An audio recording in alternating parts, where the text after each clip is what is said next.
గురువుగారు, కలియుగంలో ధర్మము ఒంటి పాదం మీద నడుస్తుంది అని అంటారు. ఆ పాదం పేరేమిటి? మిగతా 3 పాదాలు ఏమయ్యాయి? తపస్, శౌచం, దయా, సత్యం ఇతి పాదా కృతే కృతాః అధర్మాంశో త్రయో భగ్నాః స్మయ సంగమదైస్తవ అంటుంది భాగవతం. అంటే కృతయుగంలో ధర్మం 4 పాదాల మీద నడిచింది. ఏమిటా 4 పాదాలు? తపస్సు, శౌచము, దయ, సత్యం.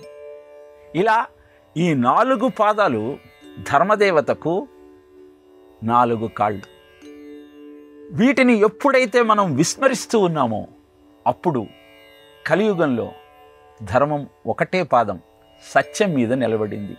అనగానే మీకు సందేహం కలుగుతుంది, సత్యం ఎక్కడుందండి, అందరం అబద్ధమే చెబుతున్నారు కదా అని. అసలు కలి అంటే దుర్క్తే కలిమాధత్తే అన్నారు. కలి అంటే అర్థమే పరుషమైన పదజాలంతో ఒకరినొకరు నిందిస్తూ కాలం గడిపే సమయము అని అర్థం. కలహతే ఇతి కలి అని. ఎప్పుడూ కొట్టుకు చచ్చే ఆలోచన ఉండేటువంటి సమయమే కలి. మరి ఇలాంటి సమయంలో ఆ 3 పాదాలు భగ్నం కావటానికి కారణం ఏమిటో మనం తెలుసుకోగలిగితే వాటిని ఎలా పునరుద్ధరించుకోవచ్చో మనకు అవగతమవుతుంది. మొదటిది తపస్సు. తపస్సు ఎలా భగ్నమవుతుంది, ఆ పాదం ఎలా నశించిపోతుంది అంటే స్మయ, అహంకారం కారణంగా తపశ్శక్తి అంతా నశిస్తుంది. తపస్సు చేసుకుంటున్న విశ్వామిత్రుడి ముందరికి రంభ వచ్చింది తపస్సును భగ్నం చేద్దామని.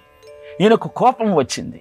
ఆ కోపంతో కలిగిన అహంకారంతో నువ్వు 10,000 సంవత్సరములు శిల అయి పడి ఉండదువుగాక అని శపించాడు. అంతే, ఈయన తపశ్శక్తి అంతా పోయింది. కనుక తపస్సు అనే అంగము నశించటానికి కారణము అహంకారం. ఇహ శౌచం. శౌచం అంటే అంతర్బాహ్య శుద్ధి. బయటికి ఎన్నిసార్లు స్నానం చేసినా దాని ద్వారా వచ్చేటువంటి బాహ్య శౌచం కంటే మనస్సులో ఉన్నటువంటి సత్సంకల్పమే అంతర్బాహ్య శుద్ధి, అదే శౌచం అని చెప్పబడుతుంది. ఈ శౌచం ఎలా పోతుందంటే సంగము ద్వారా పోతుంది. సంగం అంటే స్త్రీ పురుష సాంగత్యం అని కొంతమంది చెప్తారు. సంగం అంటే కోరికతో నువ్వు పెంచుకున్నటువంటి అనుబంధం. ఎప్పుడైతే నీకు అర్ధరాత్రి దాకా ఒక దృశ్యాన్ని చూడాలన్న ఆలోచన కలుగుతుందో అప్పుడు తెల్లవారుజాముననే లేద్దామన్న నీ ఆలోచన, తద్వారా నువ్వు పాటించే శౌచము అంతర్ధానం అవుతుంది.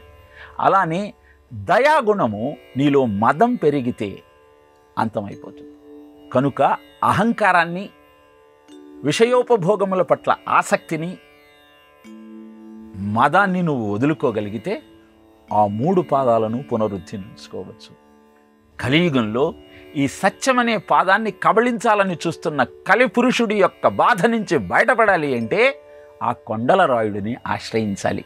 అందుకే కలౌ స్మరణాన్ముక్తి అంటూ కలియుగ దైవమైన ఆ వెంకటేశ్వర స్వామిని అనునిత్యము నువ్వు ఆరాధించగలిగితే ఆయన నీకు తోడు నీడగా నిలిచి నీ సత్యవాక్ పరిపాలనకు తోడుగా ఉండి నీ జీవితాన్ని అద్భుతంగా మార్చగలుగుతాడు.